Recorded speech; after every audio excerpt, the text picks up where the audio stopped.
The world's ready now, and they just go, I understand symbols, I understand signs and symbols, I understand what he's doing, and I put it clearly in the legal documents, and that just spread like wildfire. It's just happening, and we all know it's happening, and not many people can put their finger on it, and not many people know what the causations are. One of the causations is that the British royal family has been flat-lie royal since 1840. Explain that. Flat-lie royal means illegitimate, not allowed on the throne. So, from the Battle of Waterloo, the British royal family lost all their money, and they've been funded by the Rothschilds in exchange for breeding rights. So the Rothschilds had the breeding rights to the British royal family from 1819 to 2019. So what was the purpose of the Rothschilds needing this? The British royal family were virtually bankrupt from 1815. So the Rothschilds funded the British royal family in exchange for the Rothschilds breeding the royals. So the whole British royal family, Rothschild Batards, and Batard is the royal name for bastard.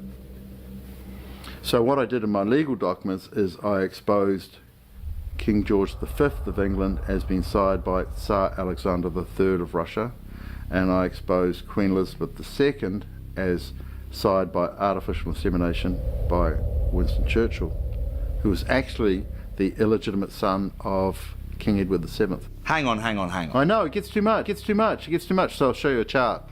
Okay, so you've got it all laid out for us to see? Absolutely.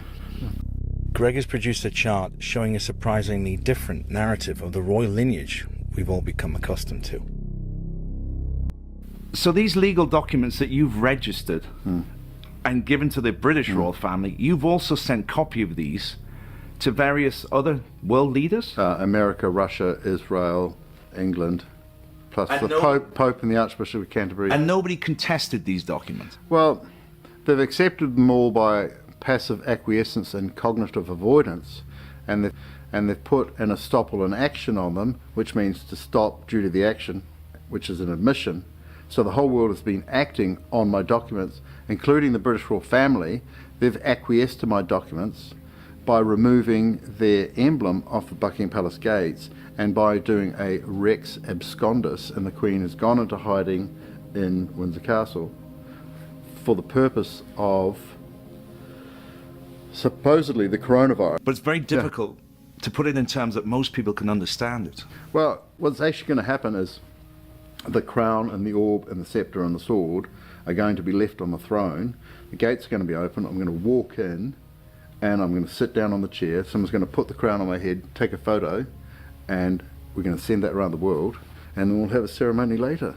Wow. That's actually what's going to happen. It seems very I mean, it's a total acquiescence, right? Yeah. It's just total acquiescence. The whole British royal throne and crown of England, Scotland, Northern Ireland, Wales, Britain, Great Britain, the United Kingdom of Great Britain and Northern Ireland, and the United Kingdom of Great Britain and all Ireland, and all of the Commonwealth is just acquiescing.